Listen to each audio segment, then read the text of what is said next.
اللہ پر ہم سب کی جماعت کو قبول فرمائے۔ اور یہ جو عمل ہوا ہے قرآن پاک کا سننا و سنانا، یہ اللہ کے نزدیک جو ہے بہت زیادہ محبوب عمل اور بہت زیادہ پسندیدہ عمل ہے۔ اللہ پاک ہمارے اس عمل کو قبول فرمائے۔ تو نماز کی حالت میں قرآن پاک کا پڑھنا یا سننا، تراویح کی حالت میں سنت ہے، یہ ایک سنت ہماری زندہ ہو گئی۔ اور یہ سنت ایسی ہے کہ آپ سال بھر میں اگر کرنا چاہو تو نہیں کر سکتے۔ تراویح جو ہے اور رمضان کا تحفہ ہے، آپ چاہنے کے باوجود بھی اس کو بغیر رمضان کے نہیں پڑھ سکتے۔ یہ اللہ کی طرف سے انعام ہے رمضان کا۔ تو اللہ رب العزت نے ہمیں ایک بہترین موقع عطا فرمایا کہ اللہ کے کلام کے سننے کا موقع۔ ہمارے ہندوستان کے اندر بہت سارے علاقے ایسے ہیں کہ جہاں پر آج بھی پورا مکمل قرآن پاک سے تراویح نہیں ہوتی، کہ ان علاقوں کے اندر حفاظ کرام نہیں ہے۔ ہمارے یہاں ماشاءاللہ بھی حفاظ کرام جو ہے 4 لوگوں نے تراویح پڑھائی اور پتہ نہیں پیچھے کتنے حفاظ ہوں۔ یہ اللہ کی طرف سے انعام ہے، ورنہ بہت سارے لوگ ایسے ہیں جو ترس رہے ہیں اللہ کے کلام کو سننے کے لیے، لیکن چاہنے کے باوجود بھی وہ سن نہیں سکتے، کوئی حافظ ہی نہیں ہے وہاں پر۔ یہ تو اللہ کے راستے میں جب جماعتیں جاتی ہیں دور دور کے علاقوں میں، تو پھر کارگزاری آتی ہے کہ فلاں علاقے کے اندر تو ابھی کوئی حافظ ہی نہیں، کوئی عالم ہی نہیں ہے وہاں پر۔ اپنے گجرات کی ایک جماعت جو ہے آسام کے علاقے میں گئی، تو وہاں پر 15 شعبان والی جماعت تھی، طلبہ کی جماعت جو نکلتی مدرسوں سے چھٹی کے زمانے میں۔ تو حفاظ کرام جو طلبہ عالمیت کا کورس کرتے ہیں یا پھر حفظ پورا کیا، تو لوگ الحمدللہ مدرسے کی ان کی 2 مہینے کی چھٹی میں سے بھی 1.5 مہینہ 40 دن اللہ کے راستے میں لگاتے ہیں۔ ایسی بہت ساری جماعتیں نکلتی ہیں ماشاءاللہ۔ تو ایک جماعت جو ہے آسام کے علاقے میں گئی، تو وہاں پر ہفتہ 10 دن شہر میں رہے، پھر ان کو اطراف میں دور دراز کے علاقے میں بھیجا گیا محنت کے لیے۔ تو رمضان مبارک کو 2 دن باقی تھے، تو انہوں نے وہاں پر پوچھا بھائی یہاں پر تراویح کا کیا نظام ہے؟ قرآن پاک کی تراویح ہوتی ہے پوری مکمل۔ تو گاؤں والوں نے کہا کہ یہاں تو پوری قرآن کی تراویح ہوتی نہیں، کہیں پر نہیں۔ تو جماعت کے ساتھیوں کہ ہمارے ساتھ حافظ صاحب ہیں، اگر آپ لوگ اجازت دو تو مسجد میں انشاءاللہ یہ حافظ پورا قرآن سنائیں گے۔ تو وہ تو بڑے خوش ہو گئے۔ پورے گاؤں کے اندر جو ہے پتہ چلنے لگا، 2 دن باقی تھے، اس سال جو ہے اپنے یہاں پر قرآن سے تراویح ہوگی۔ پورے گاؤں میں خوشی کا ماحول تھا، اور سب لوگ فکر میں تھے کہ اس مرتبہ پہلا موقع ایسا ہے کہ پورا قرآن سننے ملے گا۔ اس گاؤں میں بازار لگتا تھا، تو آجو باجو کے گاؤں کے لوگ جو ہے ان کو ہی پتا چلا اس سال یہاں پر قرآن سے تراویح ہونے والی۔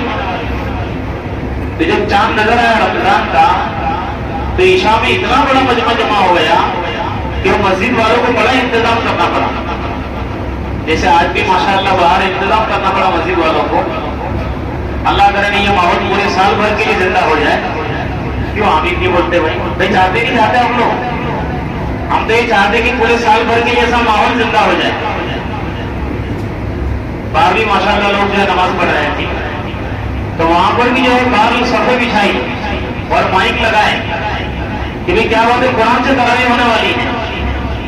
تراویح کے بعد جب پوچھا گیا تو پتا چلا 20 گاؤں کے لوگ آئے ہوئے تراویح پڑھنے، قرآن سننے کے لیے آئے ہوئے۔ کتنی دور دور سے لوگ اللہ کا کلام سننے کے لیے آ رہے ہیں۔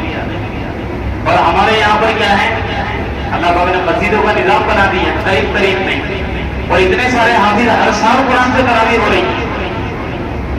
تراویح کے بعد کے سارے لوگوں کے سامنے تھوڑی دیر بات چیت کی جماعت میں، تو پتا چلا جب 20 گاؤں کے آدمی آئے ہوئے تو ہر 5 گاؤں کے بیچ میں ایک سینٹر بنایا، کہا کہ ہمارے پاس 8 حافظ ہیں، 2 حافظ طے کر دیے ہر جگہ پر۔ اور ماشاءاللہ وہ پورے علاقے کے اندر جو ہے پورا قرآن مکمل ہوا۔ وہاں کے بوڑھے یوں کہہ رہے تھے کہ 50 سال میں پہلا موقع ایسا ہے کہ یہاں پر پورا مکمل قرآن سنا ہے، اور ان کے دلوں میں قرآن پاک کے سننے کی عظمت ایسی زیادہ سی عظمت کہ وہ سوچتے تھے کہ اگر ہم پانی پینے جائیں گے کہیں جو ہے قرآن پاک کی کچھ آیت چھوٹ نہ جائے.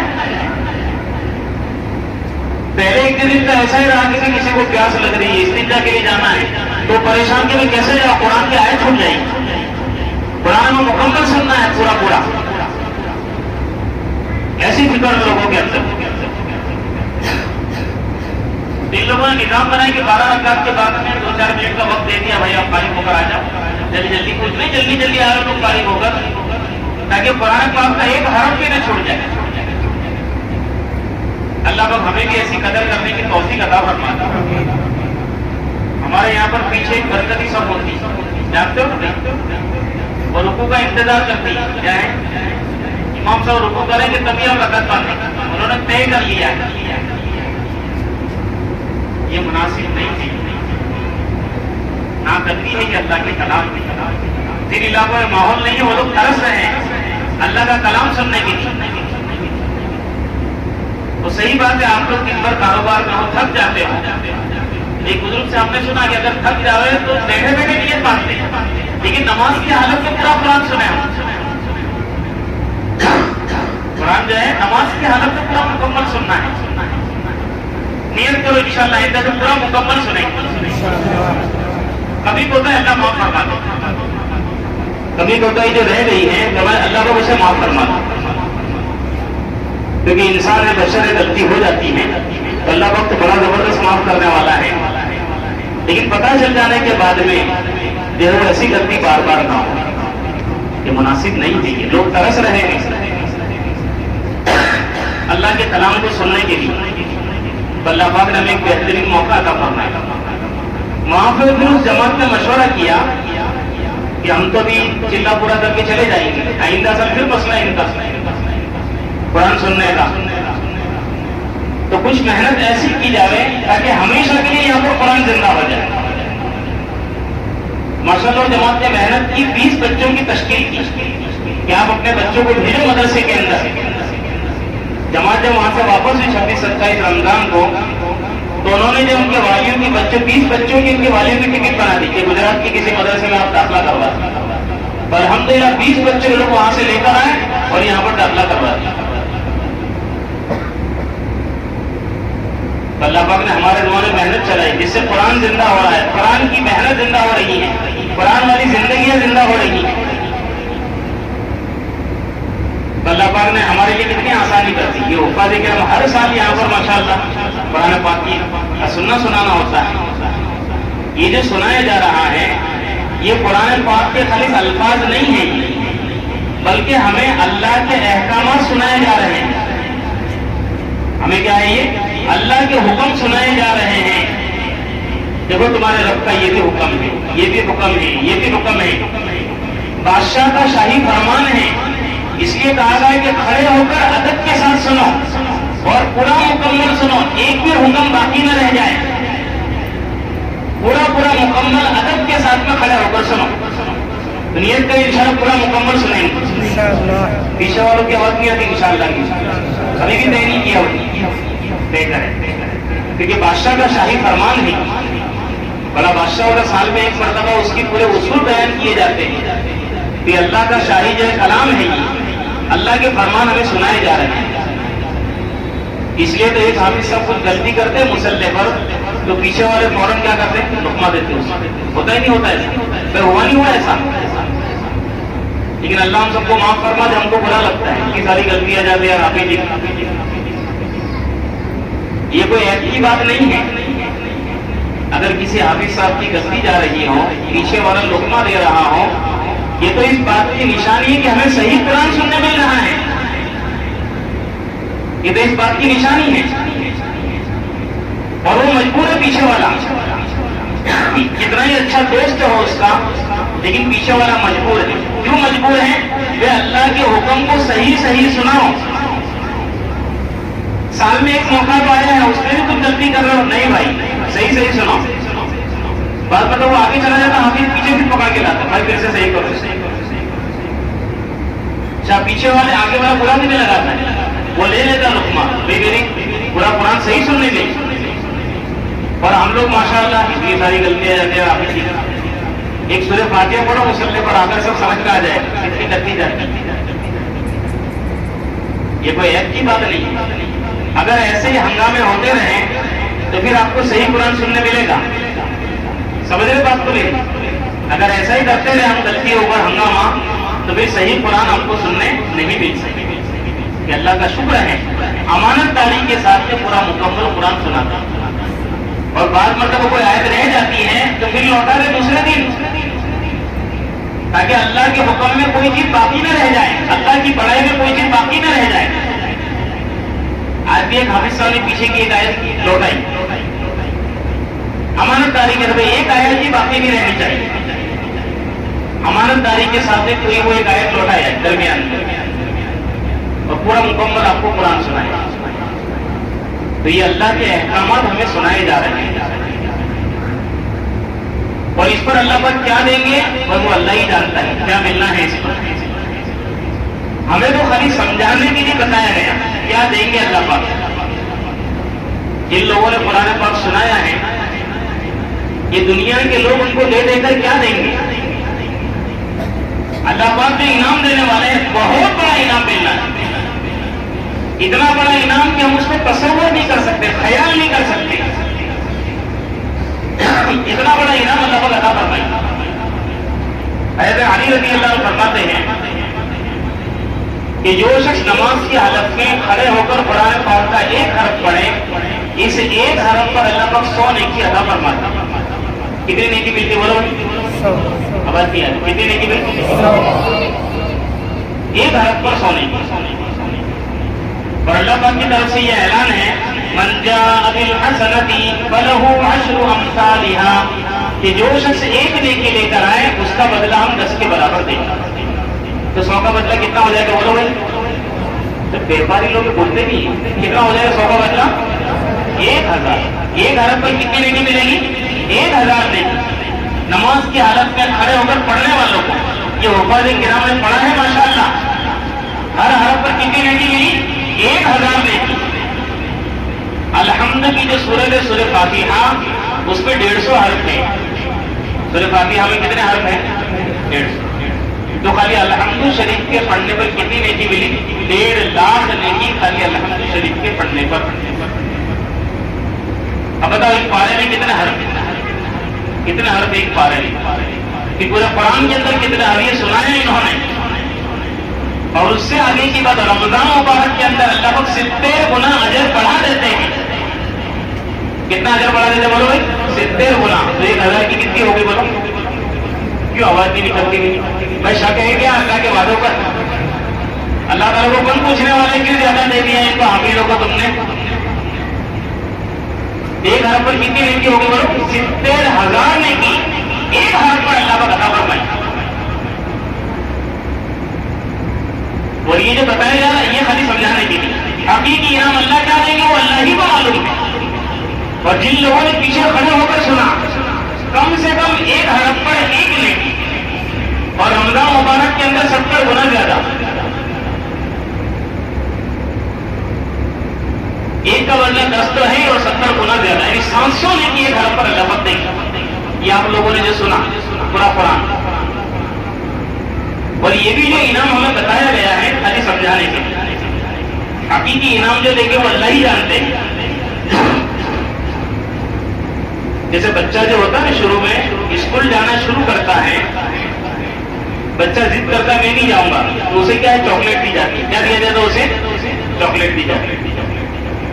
چاکلیٹ دے کر اسے سمجھایا جاتا ہے.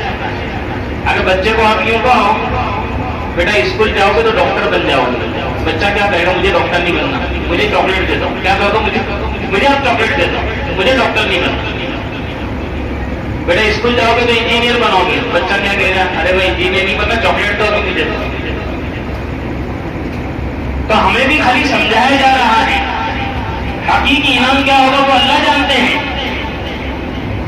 خیر ایک بچہ جس نے پڑھنا شروع کیا چاکلیٹیں دے دے کر بھیجا اسے, تھوڑا بڑا ہوا تو ناشتے کے ڈبے دے دے کر بھیجا اسے, تھوڑا اور بڑا ہوا تو روپے پیسے دے دے کر اس کو بھیجا جاتا ہے. یہاں تک کہ 12ویں کلاس تک پہنچ گیا.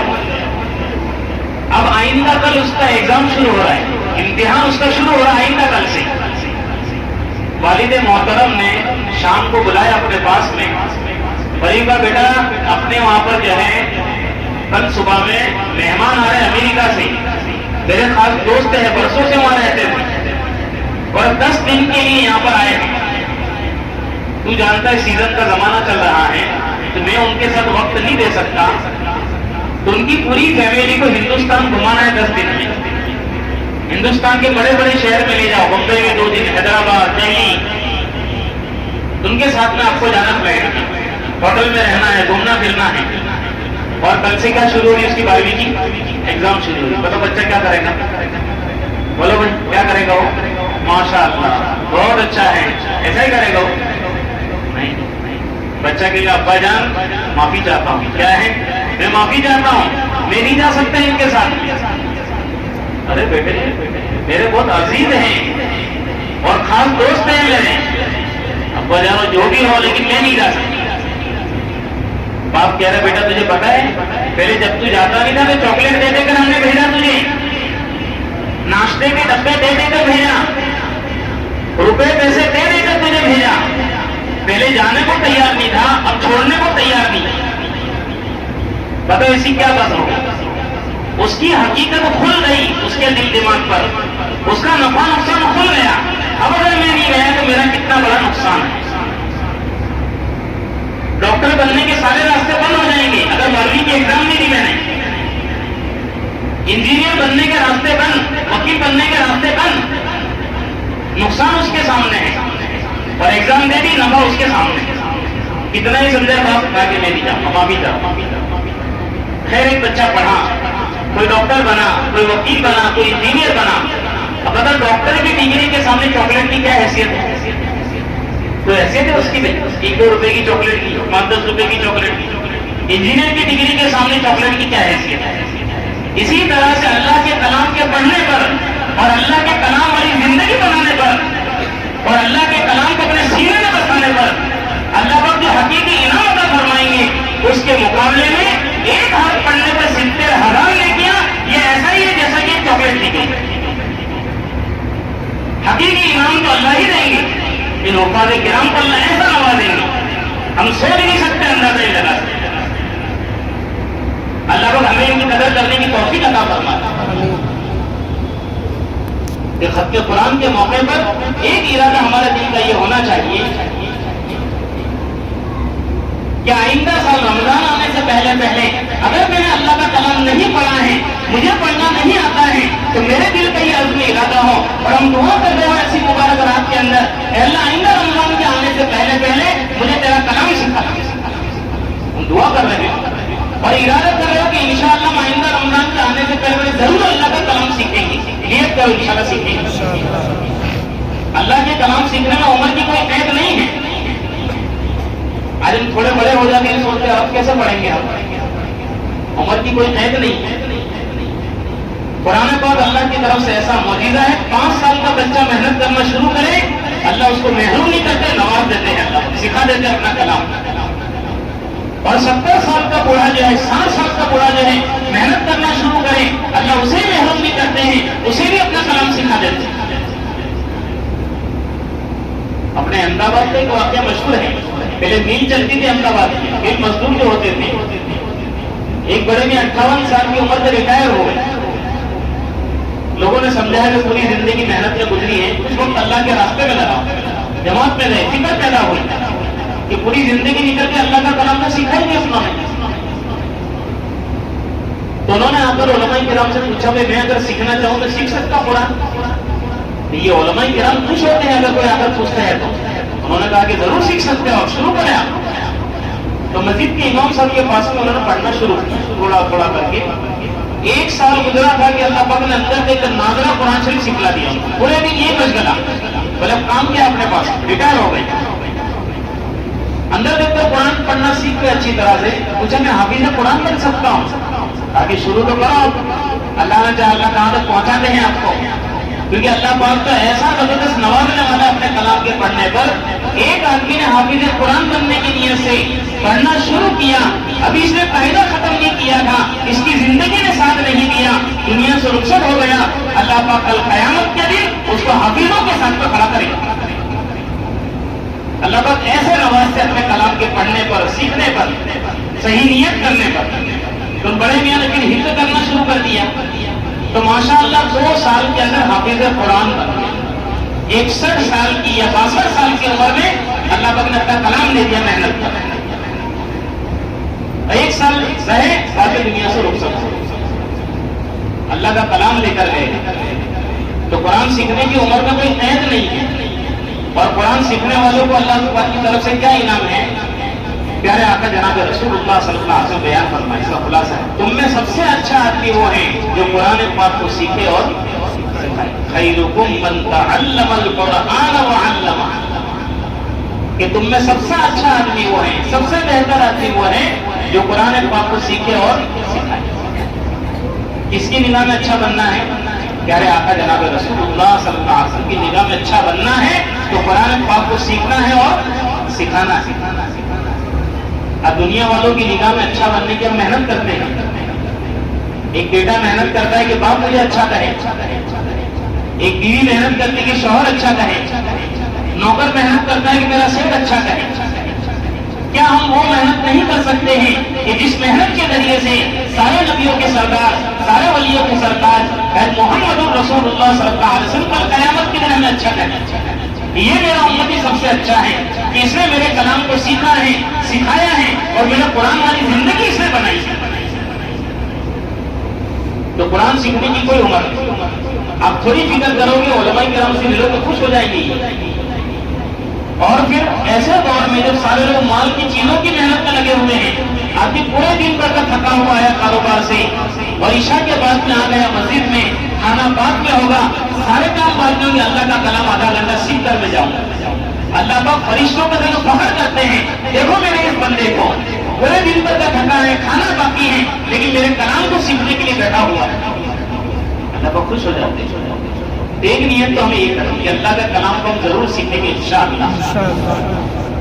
دوسری نیت یہ کرنی ہے کہ ہمارے گھر میں سے, خاندان میں سے کوئی نہ کوئی فرد ایسا ہونا چاہیے جس کو ہم حافظ قرآن بنائیں گے انشاءاللہ. ایک حافظ قرآن جس کے گھر میں ہو گیا, یا مقام اللہ پاک اس کے ماں باپ کو دیتے ہیں. ابھی ہمارا علاقہ بہت پیچھے ہے اس کے معاملے میں. ابھی شہر میں ہمارے علماء کرام آئے ہوئے چندے کے لیے, تو میں نے پوچھا بھائی چندہ شہر میں ہوا؟ آپ کو بولا الحمدللہ. میں نے کہا کیسا لگا آپ کو؟ ایک سفیر تھے, آگے بھائی شہر میں ایک مسجد میں میں گیا, سنانے والے 5 حافظ تھے, اس کے پیچھے 15 حافظ تھے. بتاؤ, ایک صف میں, پہلی صف میں 15 حافظ موجود تھے. تو ابھی ہمارا علاقہ بڑا پیچھے ہے, کیا ہے, بڑا پیچھے ہے. تو ہم لوگ یہ کریں کہ اپنے گھر میں سے کسی نہ کسی کو حافظ قرآن بنائیں گے انشاءاللہ. بہت بڑی دولت ہے, بہت بڑا انعام ہے. ایسے 10 آدمی جن کا جہنم میں جانا طے ہو چکا ہے, واجب ہو چکا ہے, سکہ لگ چکا ہے, ایسے 10 آدمیوں کے بارے میں اللہ پاک حافظ قرآن کی شفاعت قبول فرمائے.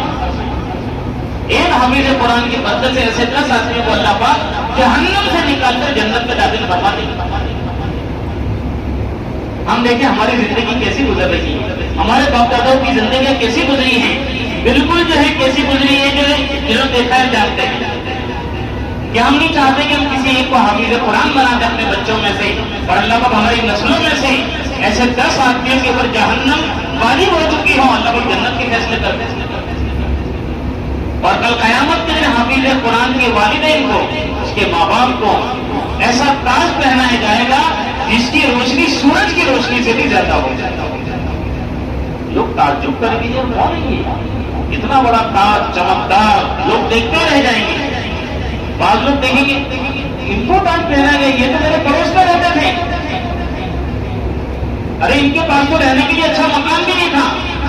بعض لوگ کہیں گے یہ تو میرے بھروت تھے, پوری زندگی بھاڑے کے مکان بھی انہوں نے گزار دی. ارے یہ تو ہمارے محلے میں سبزی کی داری لگانے والے تھے, کوئی کہے گا یہ تو میرے وہاں پر نوکری کیا کرتا تھا, آج جو اس کو اتنا بڑا مقام ملا ہے, آخر کیا بات ہے؟ کہا کہ تمہیں پتا نہیں ہے, انہوں نے اپنے بچے کو حافظ قرآن بنایا. اس اس کی برکت، سارے مالدار ایک طرف ہوں گے اور اللہ پاک مان یہ دیکھتے ہیں، اللہ پاک دیکھ کے میرے بندے نے میرے کلام کو سیکھا ہے اور میرے کلام والی زندگی بنائی ہے، وہ مقام اللہ پاک عطا فرمائے گا۔ لیکن اس میں تھوڑا سا حال آتا ہے، ابھی جب بچوں کو رکھتا ہے نا مدرسے میں تو تھوڑا دل پر بوجھ پڑتا ہے، کبھی استاد کی طرف سے 2-4 چانٹے زیادہ لگ جاتے ہیں تو اپنے تو خان صاحب لوگ سب کیا ہے استیریں چلا کر چلے جاتے ہیں، تو ایسے بچے حافظ قرآن نہیں بنتے، ایسے نہیں بنتے۔ جہنم کی اتنی سخت آگ میں سے 10 آدمیوں کو بچانے کا ایک عمل ہے، تو تھوڑا بہت تو رکھنا پڑے گا، نہیں پڑے گا اس کے لیے؟ تھوڑا بہت تو گھر پر پتھر رکھنا پڑے گا کہ نہیں رکھنا پڑے گا؟ ہم یہ سوچیں کہ نہ ہلکے لگے نہ فکری اور رنگ چوکھا آ جائے، پتا ایسا ہوتا نہیں ہے، ایک محنت ہے۔ ہمارے ایک ساتھی کا بچہ جو مدرسے میں رکھا تو بھاگ آیا، چھوڑ کر آ گیا، پھر واپس رکھا تو پھر بھاگ آیا، 3 مرتبہ ہو گیا اب میرے نہیں پڑھانا ہے۔ ہم نے کہا بھائی تھوڑی ہمت رکھو، وہ بھاگا تو واپس چھوڑاؤ، پھر بھاگا تو پھر چھوڑاؤ، سمجھا کر۔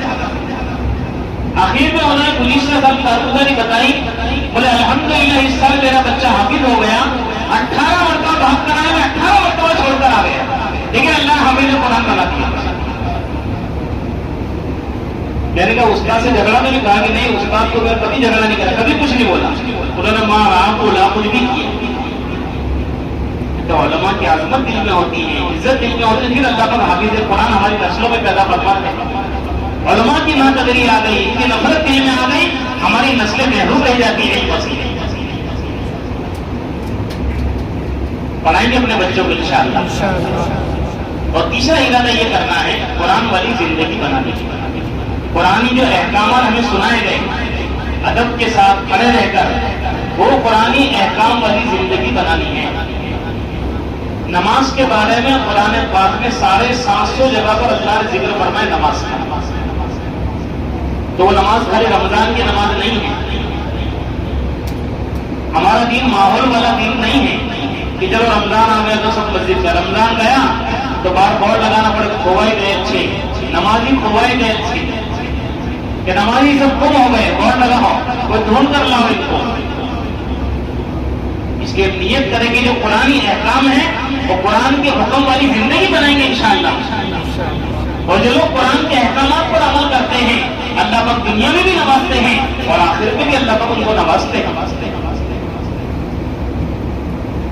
اور اللہ پاک نے مبارک موقع عطا فرمایا، ایک تو ختم قرآن کا موقع قبولیت کا، اور پھر جو ہے 27ویں رات بھی، اس کے بارے میں پیارے آقا جناب رسول اللہ صلی اللہ علیہ وسلم کی امت کو سمجھایا ہے کہ رمضان کے مہینے میں ایک مبارک رات ہے، اس کو شب قدر کہتے ہیں، اور اس شب قدر کی تلاش کے لیے پیارے آقا صلی اللہ علیہ وسلم نے پورے مہینے کا اعتکاف فرمایا۔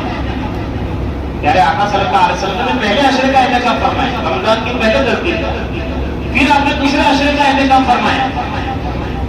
یہاں پہ کہ جب تیسرا عشرہ شروع ہوا تو پیارے نبی صلی اللہ علیہ وسلم نے اعلان فرمایا، اس کا خلاصہ ہے کہ جو لوگ میرے ساتھ اعتکاف کر رہے تھے وہ لوگ 10 دن کا اور اعتکاف کر لیں، کیونکہ میں نے پہلے عشرے کا اعتکاف شب قدر کی تلاش کے لیے کیا تھا اور دوسرے عشرے کا اعتکاف بھی شب قدر کی تلاش کے لیے کیا تھا۔ اب شب قدر کو اخیر عشرے کی تام راتوں میں تلاش کرو، 21، 23، 25، اور کون سی راتیں یہ بولو؟ 27 اور 29۔ یہ رات ان راتوں میں سے ہے جن راتوں کے بارے میں پیارے آقا صلی اللہ علیہ وسلم کی امت کو سمجھایا ہے۔ معاشہ رضی اللہ فرماتی ہے کہ پیارے نبی صلی اللہ علیہ وسلم جو ہے رمضان مبارک میں اپنی لنگی کو مضبوط باندھ لیتے تھے، بستر پر تشریف نہیں لاتے تھے، اور آخر عشرے میں خود بھی آپ جگتے، گھر والوں کو بھی جگاتے۔ یہ تو عام طور سے پیارے نبی صلی اللہ علیہ وسلم رمضان کے علاوہ آپ جب تہجد کے لیے اٹھتے تو ذرا بھی آواز نہیں ہوتی تھی دوسرے کی نیند خراب نہ ہو، لیکن رمضان کے آخر عشرے میں کہا کہ خود بھی آپ جگتے تھے اور اپنے گھر والوں کو بھی جگاتے تھے اللہ کی عبادت کی۔ اور جس کو یہ ایک رات مل گئی، کیا فرمایا؟ 1000 مہینوں سے افضل ہے، 1000 مہینوں سے افضل ایک رات۔ اور قرآن پاک نے اس کو بیان کیا ہے، اللہ پاک کا انداز کتنا پیارا ہے۔ سوال کے انداز میں کیا رہے ہیں، آپ کو پتا ہے کہ شب قدر کیا ہے؟ وما ادراک ما لیلۃ القدر۔ پیارے آقا صلی اللہ علیہ وسلم کہا جائے کہ آپ کو پتا ہے کہ شب قدر کیا ہے؟ پھر آگے اللہ کو خود جواب دیتے کہ لیلۃ القدر خیر من الف شہر، یہ رات جو ہے 1000 مہینوں سے افضل ہے، 1000 مہینوں سے بڑھ کر ہے یہ رات، اور کتنا بڑھ کر پر نہیں جانتے ہیں، 1000 مہینے یعنی 83 سال اور 4 مہینے، ایک رات اگر مل گئی اتنا بڑا اجر مل گیا۔ کسی کو اگر 10 راتیں مل گئی زندگی کے اندر، بتاؤ کتنی رات کی عبادت کا ثواب ملے گا، کتنے سال کی؟ 500 سال عبادت کا ثواب ملے گا اگر 10 راتیں کسی خوش قسمت کو مل گئی۔ تو یہ خالی جاگنے کی رات نہیں ہے، بلکہ کیا ہے یہ عبادت کی رات۔ کس کی رات ہے بھائی؟ بولو، آواز نہیں آتی، بولو بھائی کس کی رات ہے؟ آپ تھوڑا شہر میں باہر نکل جاؤ تو ایسا لگے جاگنے کی رات نہیں، بھاگنے کی رات نہیں، کیا ہے؟ سارے لوگ ادھر سے ادھر، بعض لوگ غیر ہمارے دوست لوگ کہتے ہیں کہ آج تمہاری جاگرن ہے، کیا کہتا ہوں؟ آج تمہاری جاگرن ہے، جاگرن۔ میں نے پوچھا تم کو کیسے پتا چل گیا، تم کو کیسے پتا چل گیا؟ تو بولے بھائی پورے شہر میں تمہارے لوگ تو نظر آتے ہیں، سب کو جہاں دیکھو گاڑی میں گھوم رہے تمہارے تو سارے لوگ نظر آتے ہیں، کیونکہ ہم سب جاگ رہے ہیں تو غیروں کو بھی کیا لگ رہا ہے؟ جاگنے کی رات۔ اگر ہم عبادت کر رہے ہو تو کیا لگتا ہے کہ عبادت کی رات ہے، کہ مسلمان کہاں ہوں گے؟ مسجد میں یا پھر گھر پر عبادت کرتے ہوں گے؟ عبادت کریں گے انشاءاللہ اس رات کے اندر، سمجھ بھی آئے گی بھائی، کرو گے انشاءاللہ۔ خاص عمل صلاۃ التسبیح کی نماز ضرور پڑھ لیں، قرآن کی تلاوت بھی ہو، اللہ کا ذکر بھی ہے، دعا بھی ہو، تو صلاۃ التسبیح والا عمل اتنا اونچا عمل ہے۔ قرآن پاک پر عمل کے تعلق سے ایک بات ہے، اس سے آپ کو سمجھ میں آئے گا کہ صلاۃ التسبیح کی نماز جو ہے کتنا اونچا عمل۔ پیارے آقا صلی اللہ علیہ وسلم کی ایک چچا ہے جو عباس رضی اللہ عنہ، پیارے نبی صلی اللہ علیہ وسلم سے بہت زیادہ محبت ہے آپ، اور ہمارے پیارے نبی صلی اللہ علیہ وسلم کو بہت زیادہ محبت ہے اپنے چچا سے۔ جب قرآن پاک کی آیتیں نازل ہوئی، سود کو حرام کر دیا اللہ پاک، کہ اللہ پاک سود کو مٹاتے ہیں اور صدقات کو بڑھاتے ہیں۔ اللہ کی طرف سے آیت نازل ہوگا کہ پیاز لینا دینا کیا ہے؟ یہ حرام ہے۔ یہ تو پیارے نبی صلی اللہ علیہ وسلم نے یہ اعلان فرمایا، کیونکہ حضرت عباس رضی اللہ عنہ کا کاروبار کیا تو سودی کاروبار تھا۔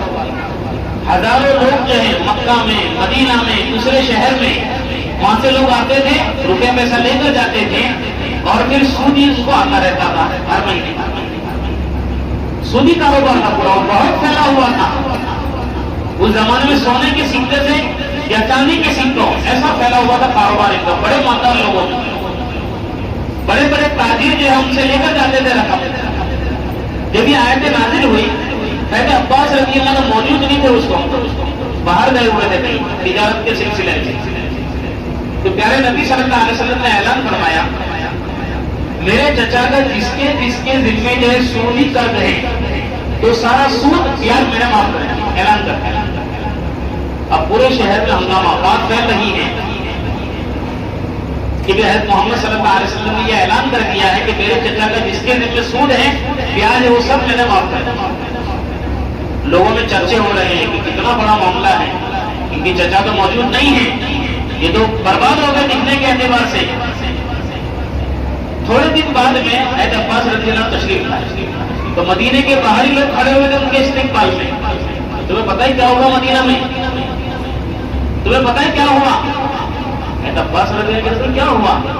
لوگوں نے کہا کہ آپ کے بھتیجے نے آپ کو برباد کر دیا، نعوذ باللہ، کنگال کر دیا آپ کو۔ ارے بھائی ہوا کیا ہے؟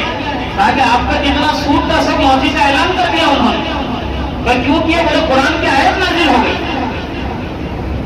یہ ختم قرآن کا موقع ہے، تو کہا کہ قرآن والی زندگی بنانا کس کو کہتے ہیں، اور قرآن کی جو حکم ہے اس کی عظمت کیا چیز ہے۔ حضرت عباس رضی اللہ عنہ جیسے شہر میں داخل ہوئے، مجمع پیچھے بڑھتا گیا، یہاں تک کہ سارے لوگ جمع ہو گئے۔ حضرت عباس رضی اللہ عنہ بالکل بیچ میں آ گئے، اب نے اونچی جگہ پر کھڑے ہوئے، اور حضرت عباس رضی اللہ عنہ نے یہ اعلان فرمایا کہ میرے بھتیجے حضرت محمد صلی اللہ علیہ وسلم نے یہ اعلان کیا کہ میرا سود سب معاف ہے، تو میرے نبی نے میرے مال کو اپنا مال سمجھا، میرے نبی نے میرے مال کو اپنا مال سمجھا۔ مجھے اتنی خوشی ہوئی کہ میرے بھتیجے نے سود معاف کیا تھا، میں نے اصل رقم بھی ساری معاف کر دی۔ دل میں بات بیٹھ گئی، اللہ کا جو حکم ہے مجھے برباد کرنے کے لیے نہیں آتا ہے بلکہ انسانوں کو آباد کرنے کے لیے آتا ہے، دل میں بات بیٹھ گئی۔ تو ہمارے دل میں بات بیٹھ جائے اللہ کا حکم نماز جو ہے اس کے ذریعے سے کبھی میری بے عزتی نہیں ہو سکتی ہے، روزی کا نقصان نہیں ہو سکتا ہے، اللہ کا حکم کو آباد کرنے کے لیے آتا ہے۔ اگر نماز کے لیے میں نے دکان بند کی ہے اللہ پاک جو ہے میرے رزق میں برکت ڈالیں گے۔ نماز کے لیے کارخانے میں کام کر رہا تھا، سلائی کام کر رہا تھا، اللہ کے لیے چھوڑا ہے، 2 نام کم بنیں گے لیکن اللہ کا برکتوں کے خزانے کھول دیں گے۔ یہ ختم قرآن کا موقع ہے، اللہ کے حکم والی زندگی بنانے کی نیت ہمیں کرنی ہے، نیت کرو انشاءاللہ اللہ کے حکم والی زندگی بنائیں گے۔ آج سے لے کر موت کے آخری سانس تک جو ہے کبھی نماز نہیں چھوڑیں گے انشاءاللہ، کیونکہ اس نماز کو اللہ پاک نے 750 جگہ پر قرآن میں ذکر فرمایا ہے۔ بتاؤ اللہ کے نزدیک کتنا محبوب عمل ہوگا، 750 جگہ پر اللہ نے نماز کا ذکر فرمایا۔ کتنا چاہتے ہیں اللہ پاک کہ میرا بندہ میرے دربار میں آ جائے، میرے سامنے سر جھکا دے، میرے سامنے ہاتھ پھیلا دے، اس کے دنیا آخرت کے سارے مسائل کا حل کر دوں۔ سید عباس رضی اللہ عنہ نے قرآن کے حکم پر عمل کیا، دکھنے میں کیا لگا؟ برباد ہو گیا، سالہ لٹ گیا، اور ہوا بھی ایسا ہے، ظاہر ان کا کیا ہو گیا، سب ختم۔ لیکن اللہ پاک نے ان کی نسلوں میں ایسی برکت عطا فرمائی کہ ان کے ایک بیٹے حضرت عبداللہ ہے، عبداللہ ابن عباس رضی اللہ عنہ، ان کو اللہ پاک نے قرآن کا علم دیا، اور کیسا علم دیا؟ قرآن کی تفسیر کا علم دیا اللہ پاک نے۔ کون سی آیت کون سے موقع پر نازل ہوئی اور کون سا حکم اللہ کا کون سے موقع پر نازل ہوا، اس کا اتنا بڑا ان کو علم دیا کہ وقت کے جو تفسیر کے امام بن گئے۔ اور اللہ پاک نے جو ہے کہا کہ علم کے سمندر کہلائیے اپنے زمانے میں، ایسا علم اللہ پاک نے ان کے دوسرے ایک بیٹے ہیں فضل ابن عباس، ان کو اللہ نے مال دیا، اور اتنا مال دیا کہ روزانہ ان کے دسترخوان پر دونوں وقت 1000 آدمی کھانا کھایا کرتے تھے۔ اور وہی کہتے تھے کہ علم سیکھنا ہے تو عبداللہ کے پاس جاؤ، میرے بھائی کے پاس میں، اور جب بھوک لگے تو میرے دسترخوان پر آ جاؤ۔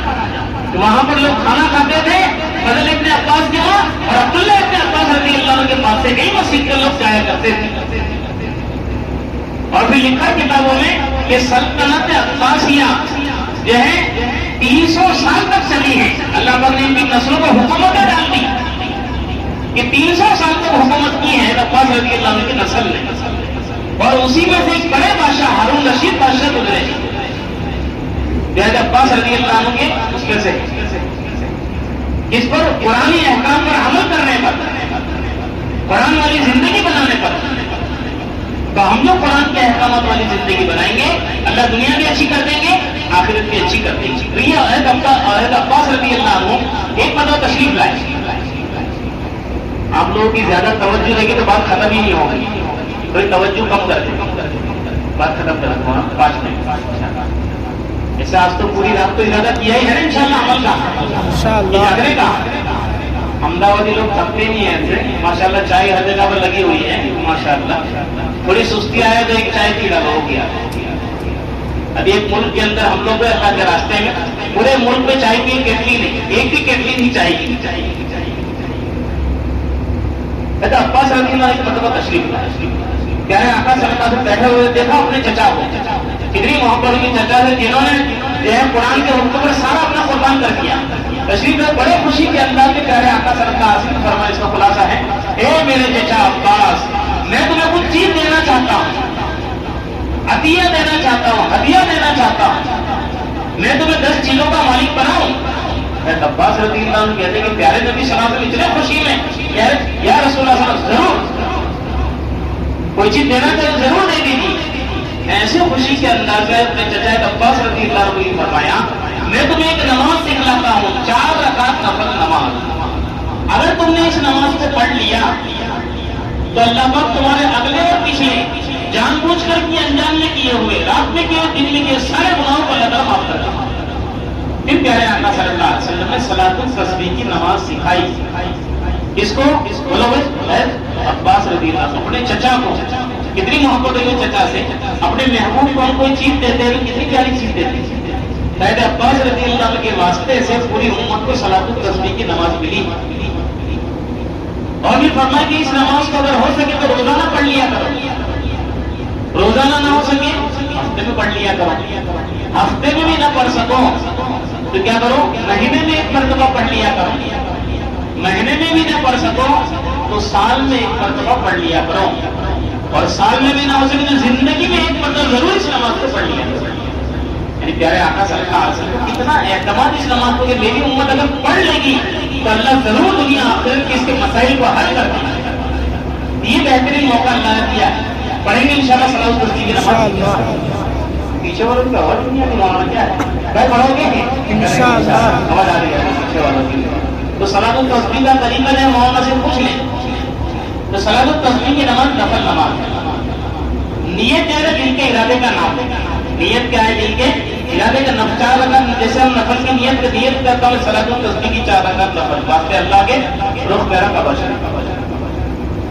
نماز شروع کریں گے ثنا پڑھی 15 مرتبہ تیسرا کلمہ پڑھنا ہے۔ کتنی مرتبہ پڑھنا ہے 15 مرتبہ، سبحان اللہ الحمدللہ لا الہ الا اللہ اللہ اکبر، یہ 4 جملے، سبحان اللہ الحمدللہ لا الہ الا اللہ اللہ اکبر۔ اگر کوئی پڑھنا چاہے تو ولا حول ولا قوت الا باللہ العلی العظیم۔ ثنا کے بعد کتنی مرتبہ پڑھنا ہے 15 مرتبہ، کتنی مرتبہ میں 15 مرتبہ۔ پھر سورۃ فاتحہ پڑھی، اس کے بعد کوئی اور سورت پڑھی، اس کے بعد پھر 10 مرتبہ پڑھنا ہے سبحان اللہ الحمدللہ لا الہ الا اللہ اللہ اکبر۔ قیام کی حالت میں کتنی مرتبہ ہو گیا بولو 25 مرتبہ، کتنا ہو گیا 25 مرتبہ۔ رکوع میں سبحان ربی العظیم کے بعد میں 10 مرتبہ، رکوع میں سبحان ربی العظیم کے بعد میں 10 مرتبہ، 25 اور 10 کتنا ہوا 35۔ پھر کھڑے ہوئے سمع اللہ لمن حمدہ ربنا لک الحمد، 10 مرتبہ پڑھیں گے کھڑے ہو کر، 35 اور 10 کتنا ہو گیا 45۔ پھر اللہ اکبر کہیں گے سجدے میں رہے، سبحان ربی الاعلیٰ کے بعد میں 10 مرتبہ، کتنا ہو گیا 45 اور 10 55۔ پھر اللہ اکبر کہہ کر بیٹھے ہم قوما میں، یہ جلسے میں بیٹھے ہم، اس پہ 10 مرتبہ پڑھیں گے، کتنا ہو گیا یہ 65۔ پھر دوسرے سجدے میں جائیں گے سبحان ربی الاعلیٰ کے بعد میں پھر 10 مرتبہ، ایک رکعت میں کتنی مرتبہ ہو گئی یہ 75 مرتبہ۔ پھر کھڑے ہوئے ثنا تو پڑھنی کی سیدھا ہم نے شروع کر دی کلمہ پڑھنا۔ ہماری عادت کیا ہوتی کھڑے ہوئے فوراً الحمد شریف، اگر شروع ہو گئی 2-3 آیتیں پڑھ لی تو الحمد شریف پڑھ لو، سورت بھی پڑھ لو، پھر ایک ساتھ 25 مرتبہ پڑھ لو۔ جس رکن میں چھوٹ جائے تو اس کے بعد والا اس کی قضا تو یاد رہے گا۔ ایک رکعت میں 75 مرتبہ تو 4 رکعت میں کتنا ہو جائے گا 300 مرتبہ یہ کلمہ ہو جائے۔ اور اس نماز کے بعد مانگے ہم اپنے رب سے دعائیں مانگے، یہ موقع ہے اللہ سے مانگنے کا، قرآن پڑھے، ذکر کرے، نماز پڑھے، سارے عمل میں سے تھوڑا تھوڑا حصہ پوری رات میں کر اللہ وہ ہمت طاقت ہے کسی غریب محتاج کو صدقہ دے، کھانا کھلا دے، یہ سارے اعمال ہیں شب قدر کی رات کے۔ اللہ پر ہم سب کو عمل کی توفیق عطا فرمائے۔